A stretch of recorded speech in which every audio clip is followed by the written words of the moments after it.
Thank you. Thanks to Stop the War for inviting me. I visited Libya twice over the past 6 months of the crisis. The first time I was on a peace mission, and the second time I was a correspondent for Press TV, and I also did some reporting for Russia Today. I left just after the so-called fall of Tripoli, and I was there during that horrendous week of the fighting in Tripoli.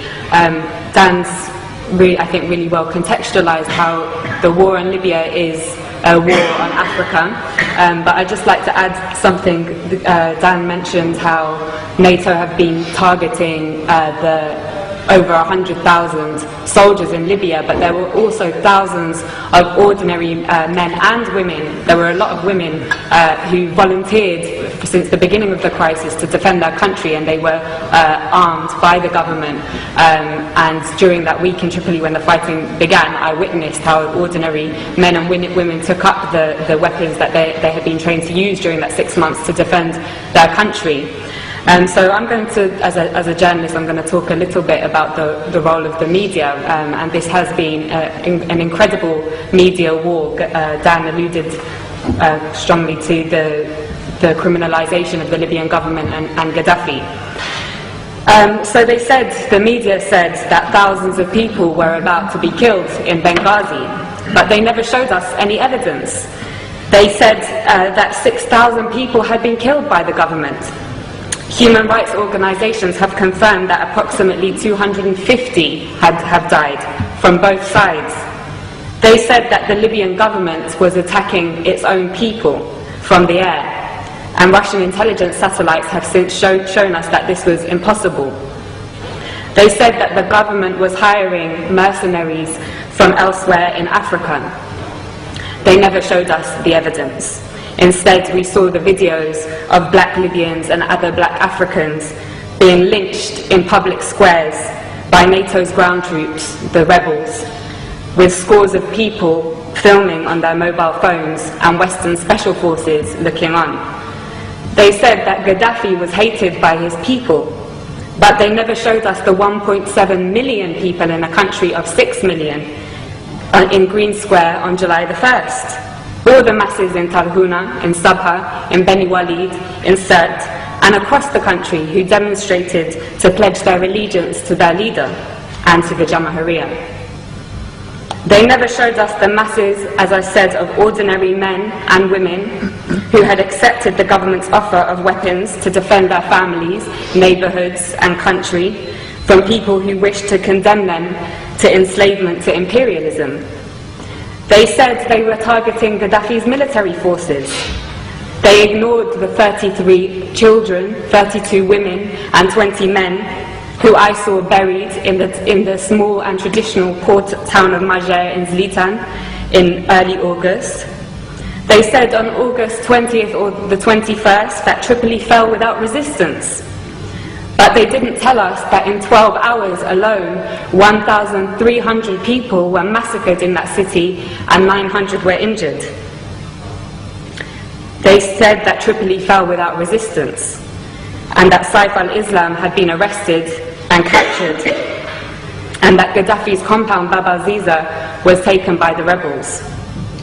But despite that, Saif al-Islam himself showed up in the hotel where I was trapped and took a group of journalists outside to see with their very own eyes. They didn't show us the thousands of people filling Bab al-Ziza and the streets of Tripoli waving the green flag on the night of August the 22nd.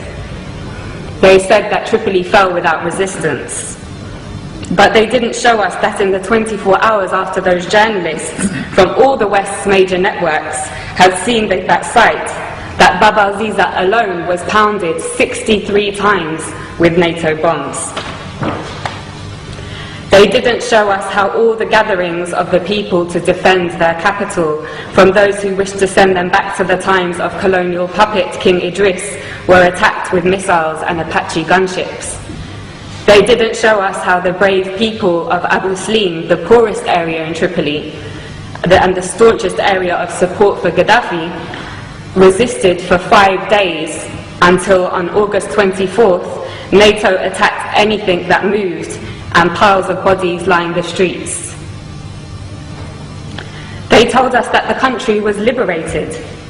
6 weeks later, the rebels have conceded that they won't be able to move their headquarters to the capital. And that the rebels have confirmed, I think it was today, that they won't be able to take Bani Walid, and Sirte also remains strong. So, Gaddafi, mass murderer, hated by his people so much that they would beg NATO to bomb their own country, hated so much that the capital city fell without resistance. Or NATO, mass murderer, killing the Libyan masses because they would die for their leader, just like in Tripoli. I know which one we have mountains of evidence for. In fact, there is so much evidence that even the Conservative Party's own mouthpiece, The Telegraph, has been unable to hide from it. Amongst their numerous reports showing that the rebels lack the popular support that Gaddafi enjoys, one article published this week reported what I heard throughout my stay in Tripoli. A resident of Sirte, Susan Farjan, said, "We lived in democracy under Muammar Gaddafi. He was not a dictator. I lived in freedom. Libyan women had full human rights.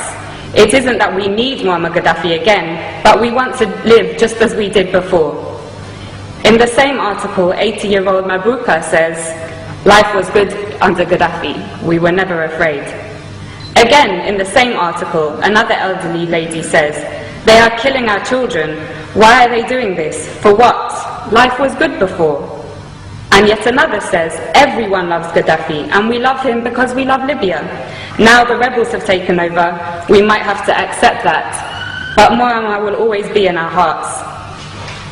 The spectacular U-turn of Al Jazeera, from being a somewhat critical voice of imperialism's wars of aggression in Iraq, Afghanistan and Palestine, to being an open facilitator of the same aggression against Libya, Syria, and even now the progressive nations of Latin America, was perhaps the greatest propaganda trick I have seen in my lifetime.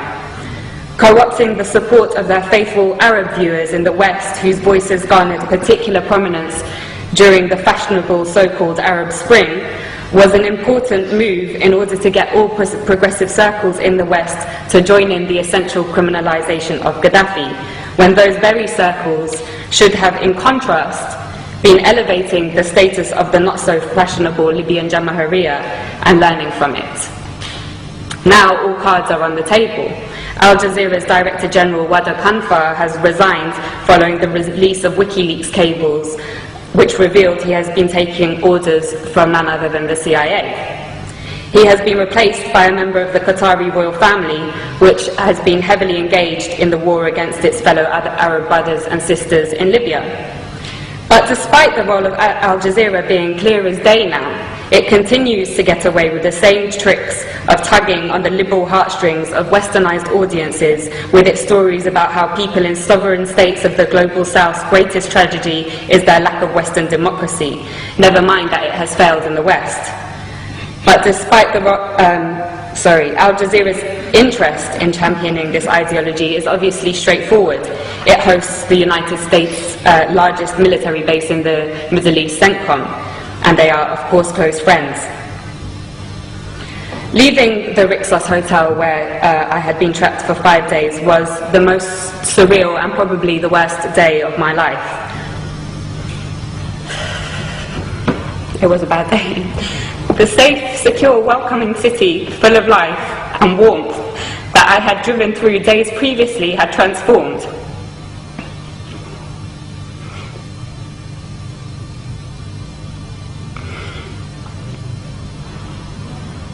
It lay in ruins, and you could not look in any direction without seeing guns or heavy weaponry. Many people had gone into hiding, been killed, and thousands of others had fled.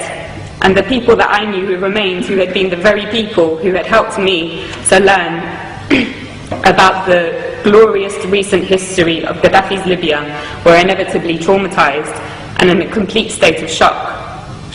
Libya reached a point, as Dan said, of having the highest standard of living in Africa, a high level of literacy, universal healthcare and free university education, a high status for women, in society and the greatest degree of equality for the large black population in the whole of North Africa and the Middle East. Those 40 years of revolutionary achievements have now been reversed. And for what? A year ago, after crippling wars in Iraq and Afghanistan, and with the growing economic crisis of the imperialist nations, it seemed a remote possibility that the West would have the capacity to embark on another costly and embarrassing war. It seemed that the hegemony of the West was rapidly on its way out. But as Gaddafi's close brother Hugo Chavez said in his recent letter to the United Nations General Assembly, right now there is a very serious threat to global peace, he said. A new cycle of colonial wars which started in Libya with the sinister objective of refreshing the capitalist global system. End quote. He knows that his country will be targeted in that cycle, with the very same model that they used against Libya and are now using against Syria. In the absence of an effective anti-imperialist media that can challenge and preempt the tricks of imperialism through its global media, it is the role of all progressive people to champion the sovereign states of the global south, who, like Libya and Syria, are a thorn in the side of the West. Otherwise, they will be picked off one by one to add fuel to the dying fire of imperialism.